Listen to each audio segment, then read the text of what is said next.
Today, I want to talk about something else. That you want to live like a warrior and die a legend.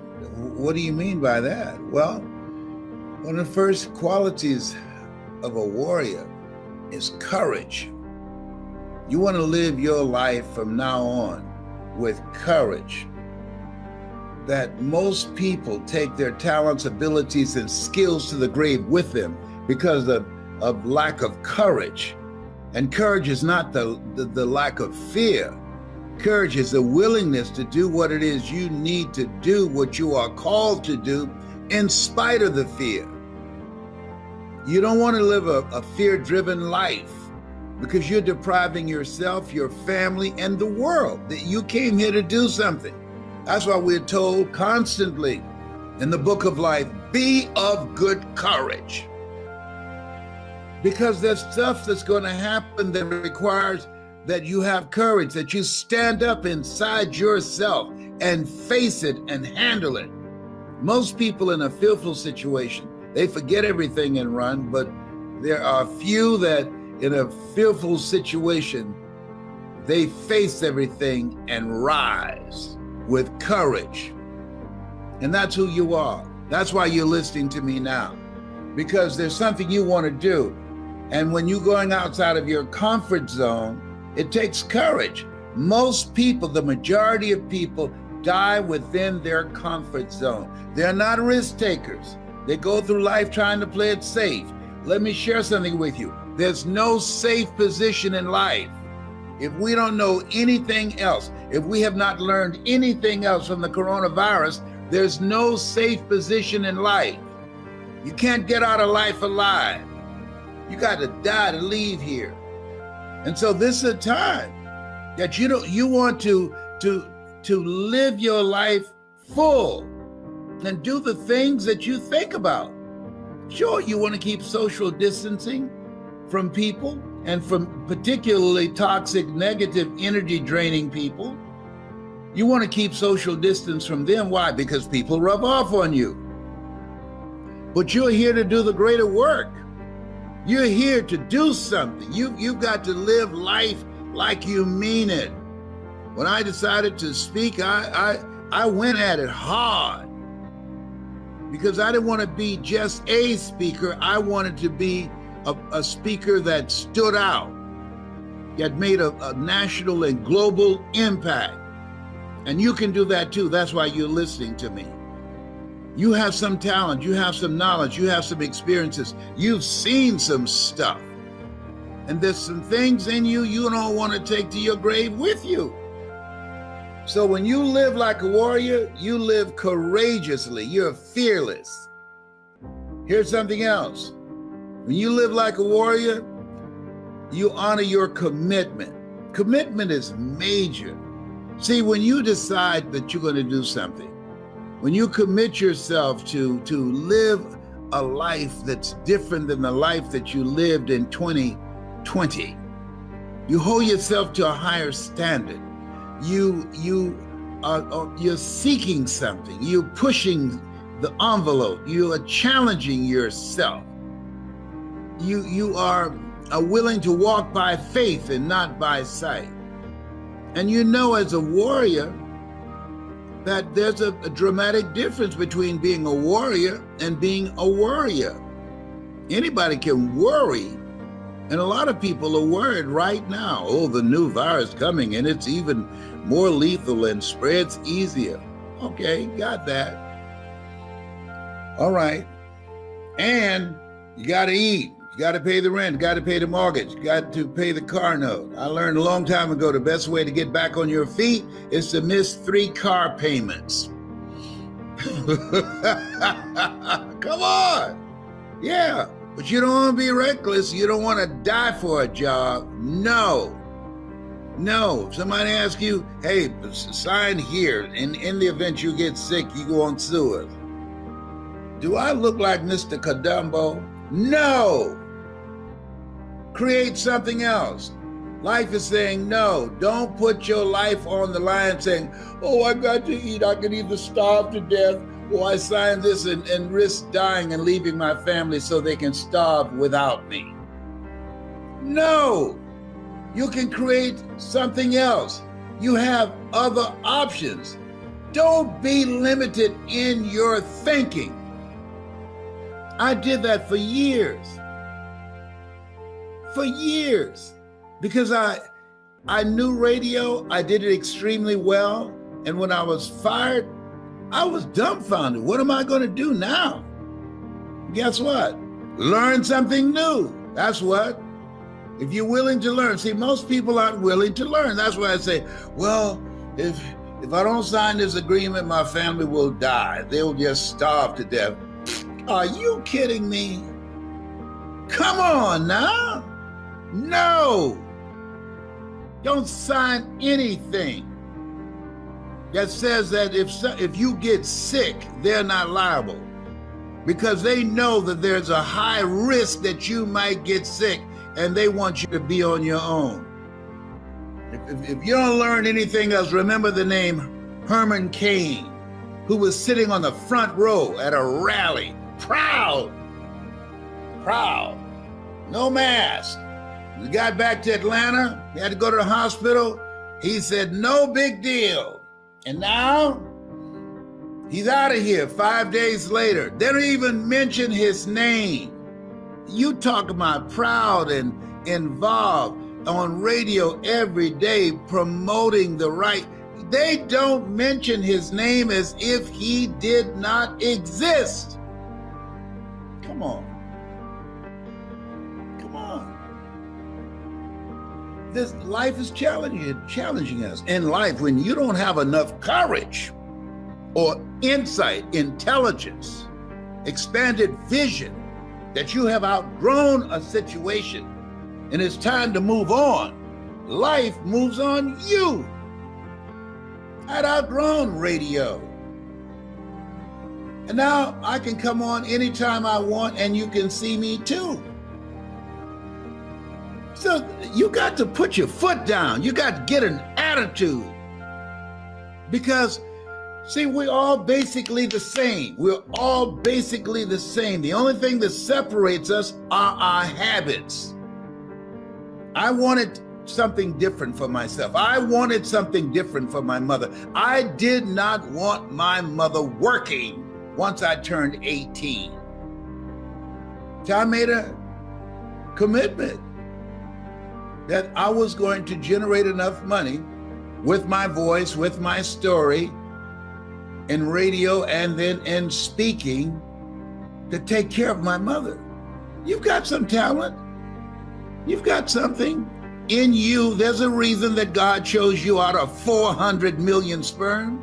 You think you're just here to work on a job, pay the bills, keep a roof over your head, a car note, and then die? Come on, give me a break. No, you're here to do the greater work. You know it's true. You can deny it if you want to. I don't know how low your consciousness is. I know some people, no matter what I say, they're not going to hear me. The state of consciousness they're in, this message is not for everybody. That's why Jesus said, he who has ear, let him hear. Let her hear. And the people that can hear me, if you can hear me in your heart, not in your ear, I'm not challenging you and your hearing aid. No, I'm saying what's in your heart. Where your heart is, there your treasure is also. When you live like a warrior, you are vigilant, you are courageous, you take initiative, you're ambitious, you have an expanded vision of yourself. You're going to take some chances on you. You're going to bet on you. You don't settle for any and everything when you're a warrior. And you got to be in fight mode. You got to be ready to fight. Life is a fight for territory. And once you stop fighting for what you want, what you don't want will automatically take over. I'm talking to you right now. I have some challenging pain in my body. But I had to fight to rise above that to come in here and talk to you now. I'm not going to let that stop me. I'm supposed to speak. I'm supposed to motivate and inspire people at a time that we need it now more than ever in the history of this country since we've been alive. And so, courage. Work on it. Raise the bar on yourself. Challenge yourself. Decide you're not going to be the same person in 2021 that you were in 2020. And the other thing is, and this is major, consistency. When I decided to be a speaker, I disciplined myself to memorize a minimum of 3 to 5 quotes every day. I didn't have any speaking engagements. The phone was not ringing to, hey, we'd like to book Les Brown. I was preparing myself. I want you as we, in this second day of 2021, just expect things to be great for you. Expect them to be great because you're going to show up differently. You're going to be consistent. You're going to do the things that you need to do that other people won't do. You want to be a perpetual optimist. Let's get her on. Life, you caught me by surprise in 2020, but that ain't going to happen in 2021. All the euphoria is gone. You've shown yourself. Oh, no. I'm not going to get caught up in the hoopla. No. This is a fight. You've taken something from me. We've been stripped. We've been stripped of personal touch. We've been stripped of spending personal, intimate time with loved ones and family members and friends. We've been stripped of gathering together. We've been stripped of a sense of assurance and faith. You've stripped us. No. And so when we look at this, we have to embrace the newness of this life. The reason I cut my hair, I want to remind myself when I look in the mirror, this is not the Les Brown that was in 2020. No. This is the one that's going to fight like a warrior and die a legend. I want you to have the mindset that you're going to make a greater impact. I want you to have the mindset that you're going to bring your family together. I want you to have the mindset that you're going to work on yourself. I want you to have the mindset that you're going to improve your health. I want you to have the mindset that you're going to create wealth. I want you to have the mindset that you're going to live an expanded vision of yourself, and you're going to go all in. All you can do is all you can do, and all you can do is enough. But make sure you do all you can do. A.L. Williams, come on now. Got to get fired up as you do at a football game or a basketball game, or you start doing a little dance in church where they start strumming the organ. Yeah, no. You want to be fired up thinking and being creative. That's how you want to get your shout on. And creating more wealth to protect yourself and to insulate yourself from the ugliness and from the poverty and from the pain that so many people are expressing.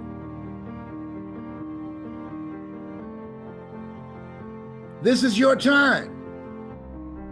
And it can only be your time when you are willing, as you look in the mirror, when you get up in the morning, Lord, whatever I face today, together, you and I can handle it. All things work together for good, for those who love God and for those who are called according to his purpose.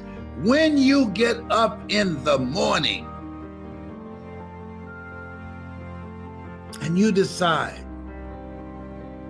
to live a courageous life every day, get up in the morning, you decide to make a commitment to live your greatest life.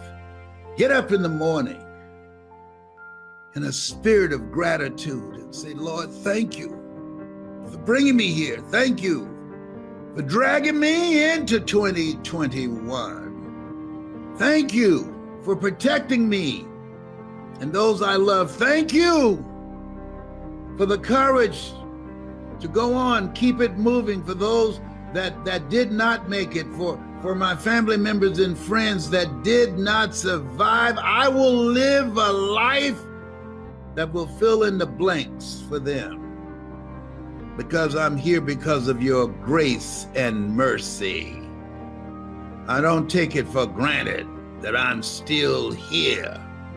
And as Orrin Hudson would say, the best day of my life. We're here. We're not taking a dirt nap. We're here. There's some people, no big deal. It's a big deal. We're here. Don't look past this. This life is to be lived. Life is for living, for being happy, for being productive. Herein my Father glorified, that ye bear much fruit.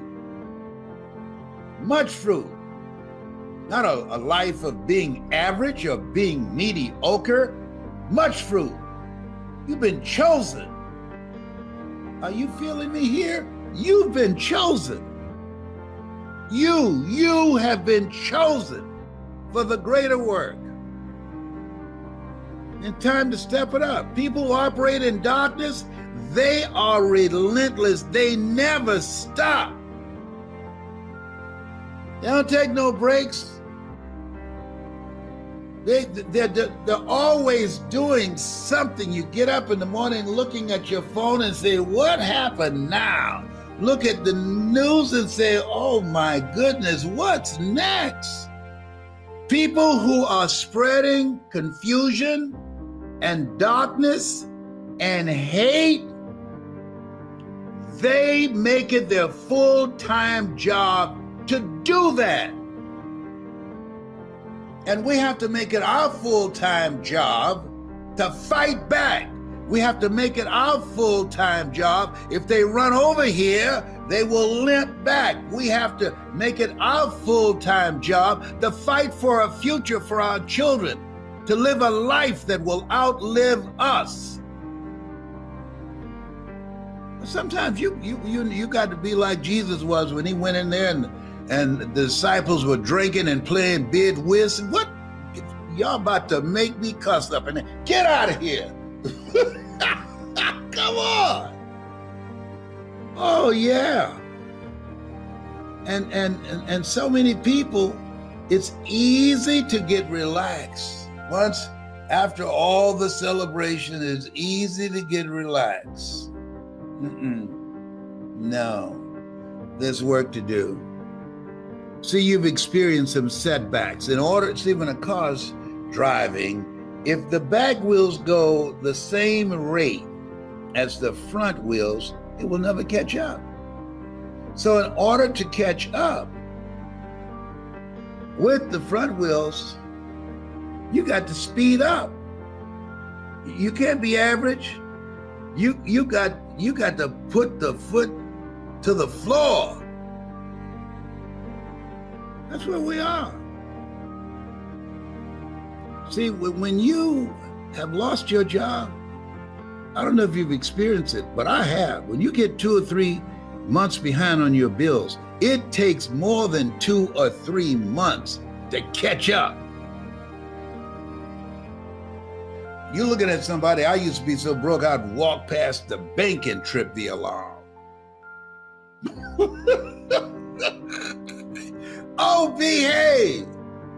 Yeah. Yeah, you want to live like a warrior. When a warrior, you in fight mode. You are willing to do whatever it takes for you to discipline yourself, to dedicate yourself, to take the initiative, to embrace the newness of your life. You're God's instrument. When you embrace the newness of your life, new habits, new choices, new behavior, new friends, you set yourself up for miracles. Miracles are things that God does for you, through you, as you, and you know it's not you. And the only thing you can say when those miracles show up, look at God. Come on now. Come on. Yes. Thank you, Father. Thank you, Father. This is your time. This is your time. And it requires courage. It requires commitment. It requires collaboration with like-minded people. It's going to be a message that I believe that will resonate with you as it did with me. And it's something that I want you to think about your goals and dreams. Think about the things that you've said that you want to do with your life. And I think that this conversation that I'm going to have with you now will help you to begin to move with a sense of urgency, become more purposeful in how you approach your life and how you use your time, because of the fact that time is the lifeblood of life, and what you do with the time that you have left on the planet. Dealing with the coronavirus has done something for me.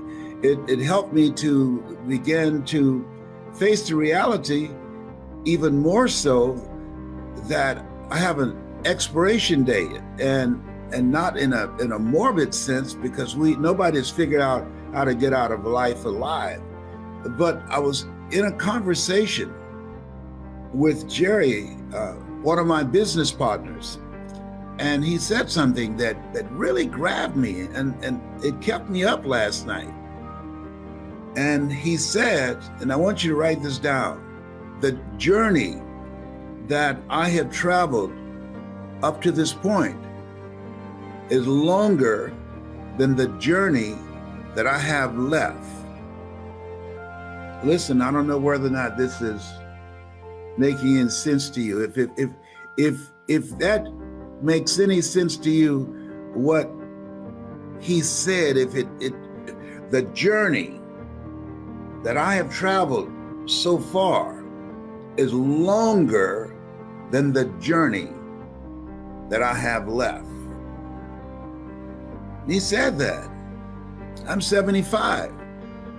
And so this journey that I've been on, all the things I've done, all the things I've seen, all the things that I experienced, all the things that I have learned,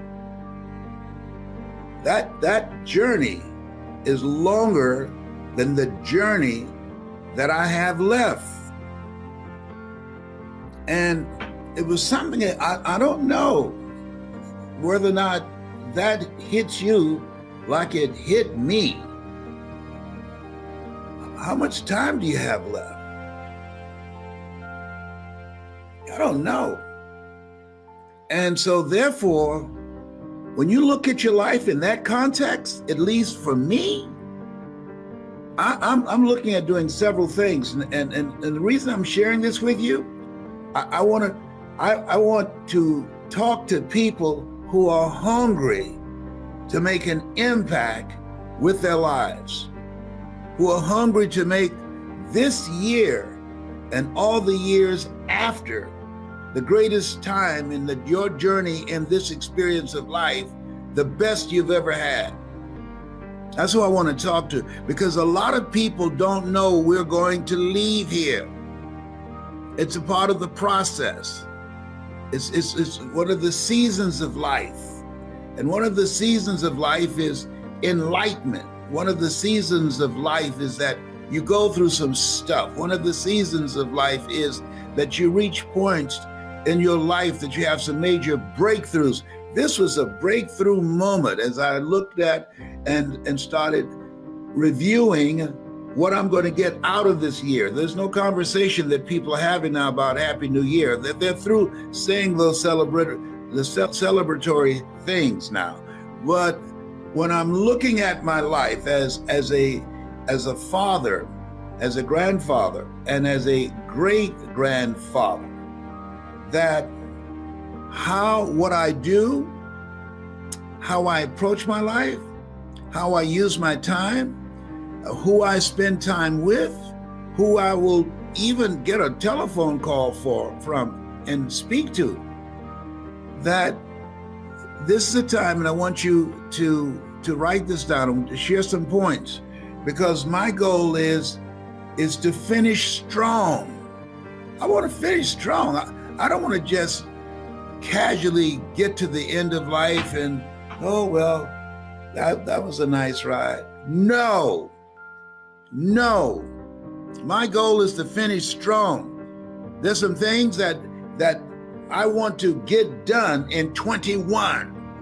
And I'm looking for some people who feel the same way. But how many of you listening to me right now that you want to finish strong? See, here's what I know about this thing called life. It is so unpredictable. And unlike any time that I've ever experienced in being on the planet, I've never been in a place where you are mindful of the very air that you breathe.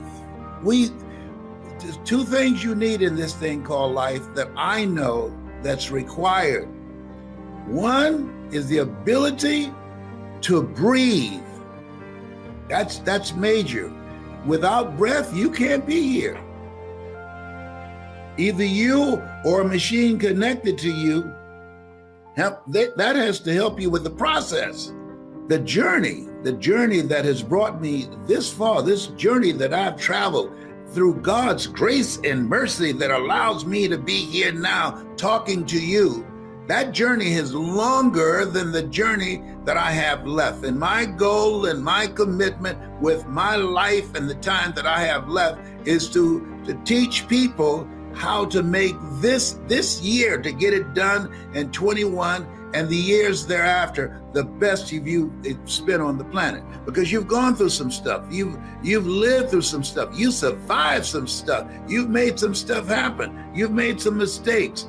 Some things have happened to you. And you've had some impact, and you've created some stories. See, I believe that all of us are born with stories of greatness within us. And then as we go through this experience called life, you wake up one day and you say, where did time go? I ask my son 3 times a day, what day is this? Tell me again, John Leslie. And the reason I didn't say what day it was, he told me, already forgot. This is what happens when you turn 75. You forget things. Oh my God.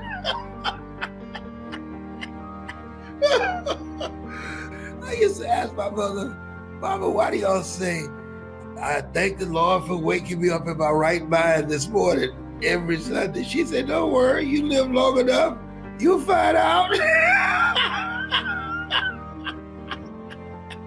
Okay, all right. Okay, all right. Let me collect myself. Okay, so I'm thinking about that, and so the question becomes, to me, what are you going to do now on this journey that you have? If the journey that you have left, the path and the place where you are now, and as you look ahead and you look back, I said the other day, I said, look back and thank God. Look around and praise God. Go within and seek God, and look ahead and allow God to order your steps. Follow His word. And so this journey that I'm on, and knowing that the distance ahead for me is shorter than the distance I have come thus far. I want you to write this down, please. Write this down. And that is, live with a sense of urgency. Live with a sense of urgency. And people that are living with a sense of urgency, they spend their time doing things, one, that's them. That's them. This, what I'm doing now, this is me. It's not work. I can give a speech. I've given a speech. I was sick to my stomach. I was hurting in my body, going through all kinds of challenges. But when it was time, I remember I was at this event, And my son Calvin was with me. And I'd been suffering from sciatica pain.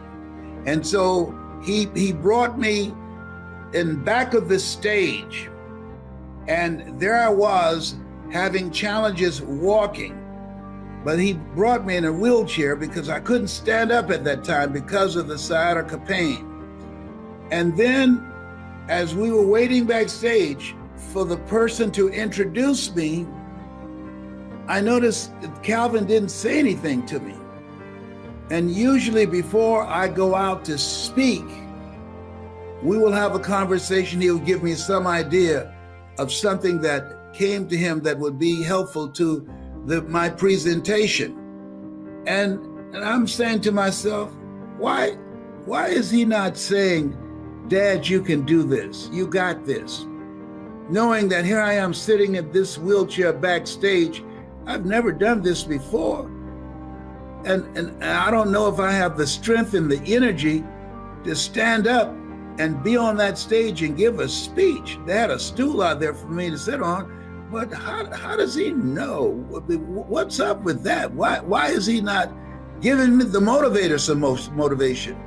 I'm human. I need some motivation too.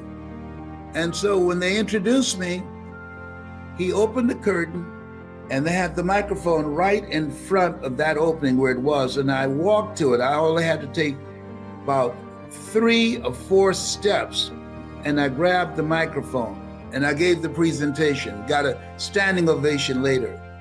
So when he wheeled me back to my room, I said, Calvin, why didn't you say something to me that would encourage me and give me the mindset that I can give this speech today? He said, Daddy, when I saw how close the microphone stand was to the curtains, I knew that was walking distance for you. And I knew once you got to that mic and you put your hand on it, that it was done. I knew that sciatica was not going to stop you. I knew that once your hand touched that microphone, you were going to give that speech. And when I saw that, I said, we're okay now. He'll be just fine. And he was right, because once I grabbed that microphone, I went into another place. I went into a zone, because I was doing that which I came here to do. You know, you saw a post asking a question, can these bones live? I'm in Miami, where I was born and raised. And I don't know if you've ever been away from home for a very long time, and you come back and you can't recognize it. It's jaw-dropping. It's different. When I think about my life, when I left here, I had a youth program. I was working with youth in Liberty City, where I was born in an abandoned building in Florida. And I teach people live a life of no regrets. One of the things that I regret that I didn't come back and do the training with kids that I was engaged in Liberty City after my training was interrupted by Lieutenant Reno, who was encouraged to cast aspersions on my character because they thought I would get funding that their program would not get in Coconut Grove. One of the reasons that we don't have the kind of training that's sustainable and impactful for our children Those in leadership, one, they don't know that they don't know. Two, they fight and argue over who's going to get the money. And three, they also argue about who will get the credit. So I developed a strategy, my training program, that I would train people who volunteer. And the people in the community would be the people driving it. It would not be around a personality. Some things happen to you and you realize they happen for you. And as a result of that interruption, I turned down the offer of renewing my program. And I said, I'm going to go on the road. I'm going to travel around the world. And using the things that I was teaching these young people, apply those in my own life and demonstrate that they work. And after I earned my first million, which took me 3 years, I'll come back and do the program myself with no funds from the city. After I made my first million, I said, this is good. And I didn't look back. And I kept going because I went to various organizations, the NAACP, the Urban League, churches all over the country, and they're saying, well, we like your program, but you're not teaching young people about Jesus. I said, listen, you teach them about Jesus. I teach the message that Jesus taught. You sell the messenger. I sell his message. And if what you were doing was working so well, I wouldn't be here. But the truth of the matter, they weren't looking at how do we begin to create a self-development program that will give young people a positive image of themselves. They were vehemently opposed to that. They wanted me to teach young people Jesus will fix it. Jesus said, these things ye shall do, and greater things shall ye do. I'm 77 now. Can these bones live? A good friend drove me through Overtown and Liberty City. Nothing like when I came along. Can these bones live? Good question.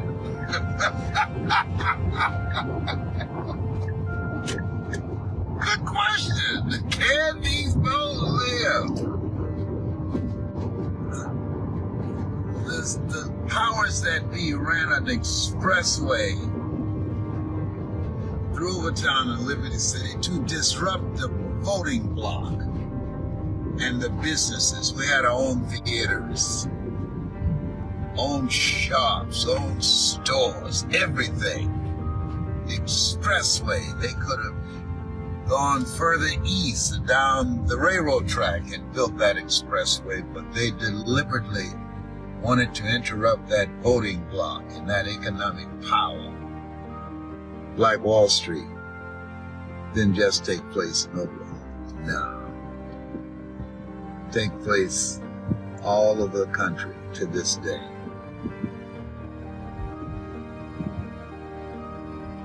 Here's what I know at 77. The ones that control the wealth, which is 1%,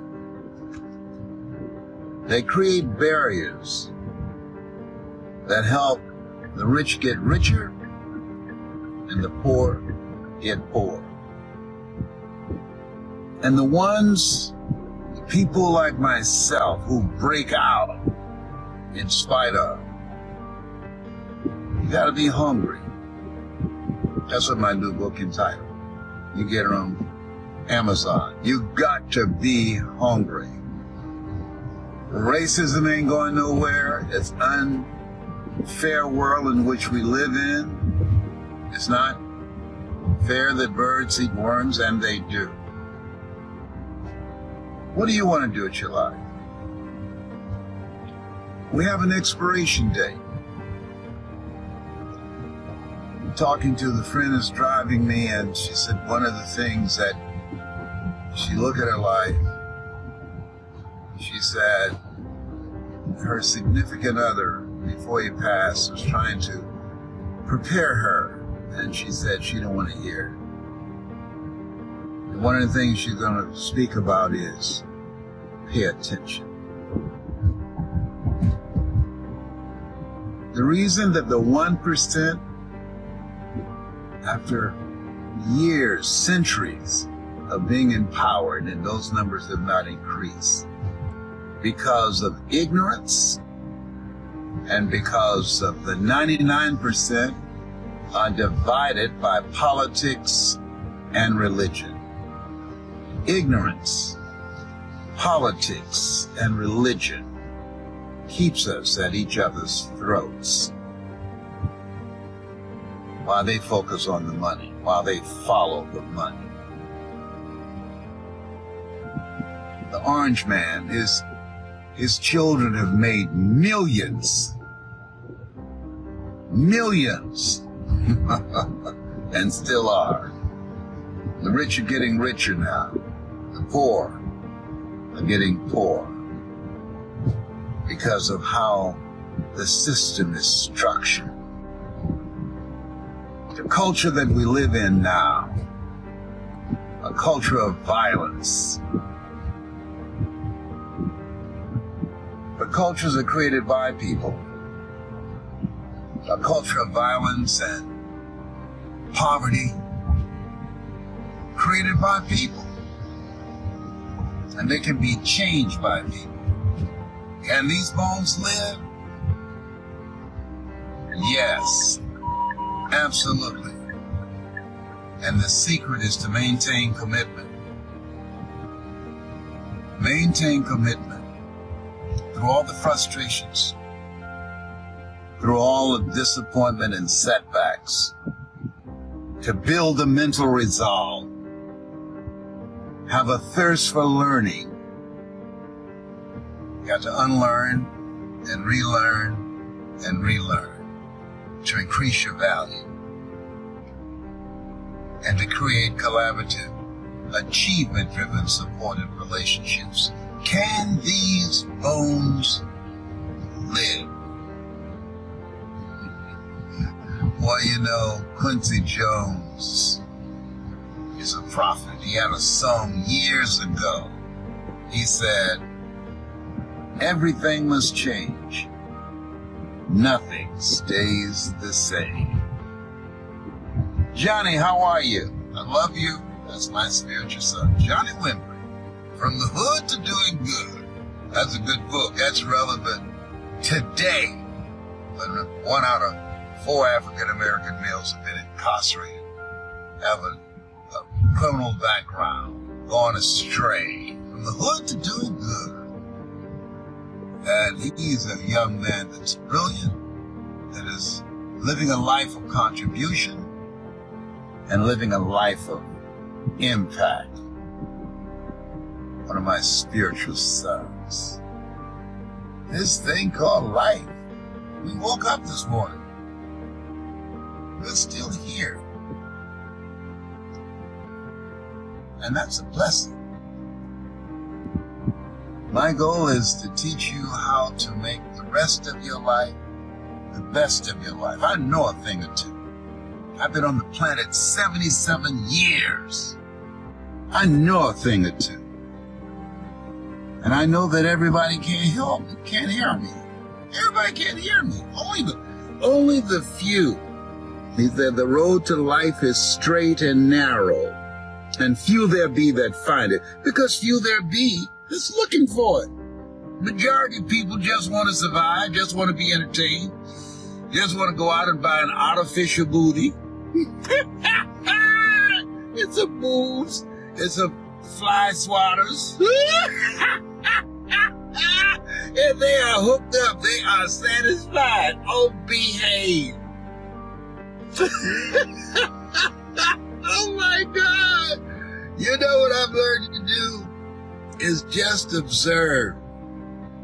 Just watch. Watching people, it's fascinating.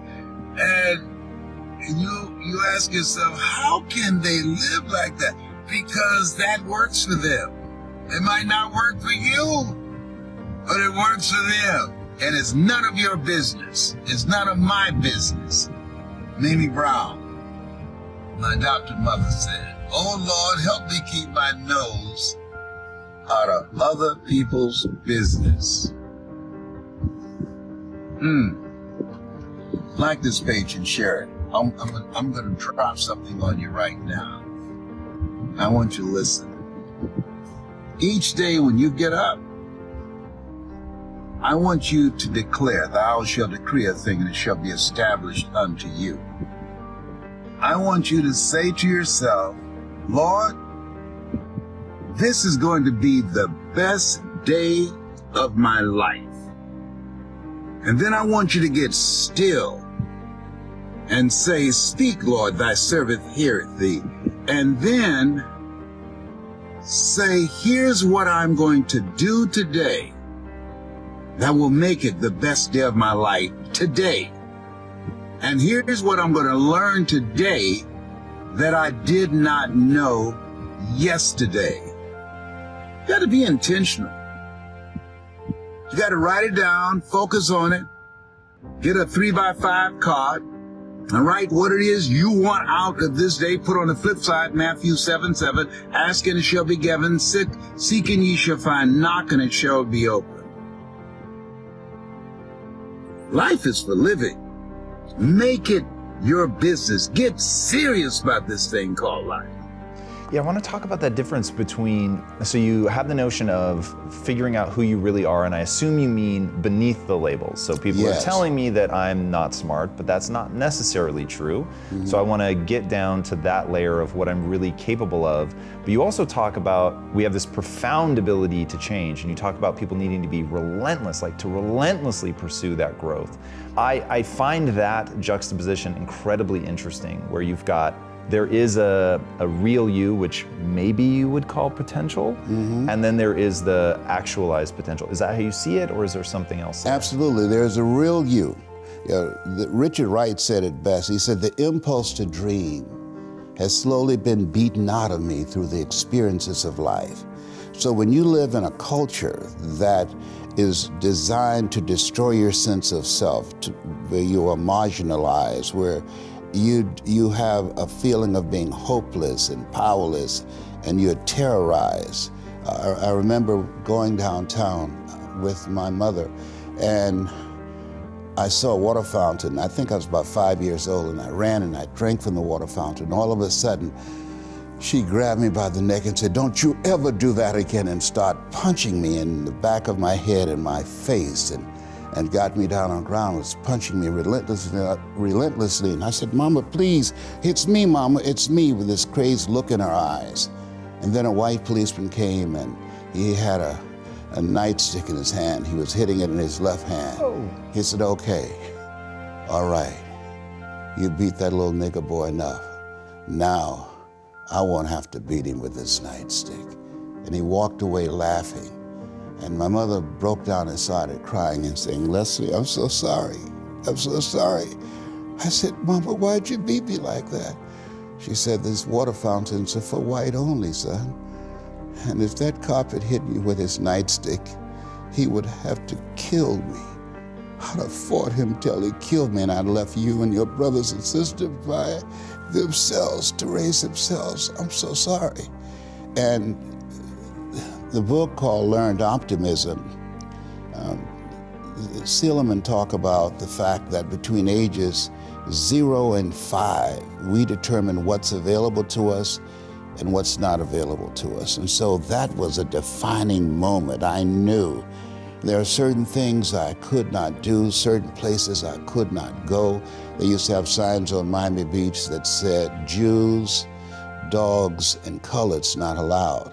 And so now you have to operate within the constraints of the dominant society and the things that they've created for you. And it's a challenge to see yourself beyond that.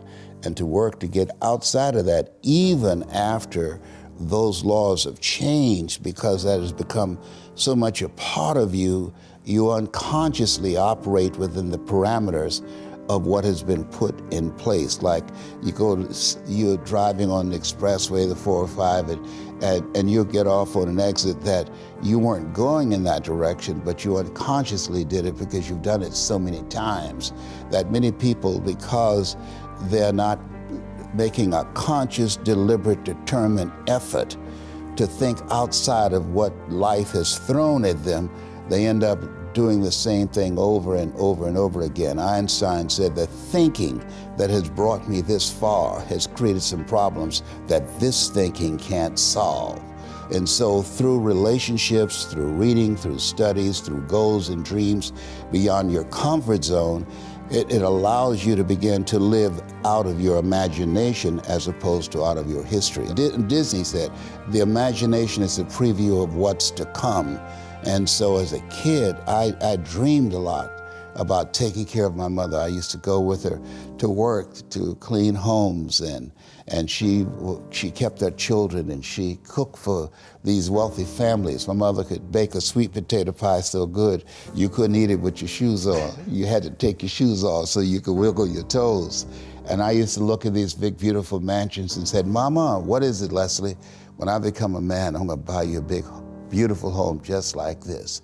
Oh, you don't have to do this. I said, I know, but you didn't have to adopt us either. And you did. And so I'm here with you because of two women. One gave me life, the other one gave me love. God took me out of my biological mother's womb and placed me in the heart of my adopted mother. And because of her example and my love for her and the passion that I felt in my heart, I've got to do something to make her proud. I've got to do something to put myself in position to be able to take care of her. That drove me. Nietzsche said, if you know the why for living, you can endure almost anyhow. Jesus, man, that was a lot.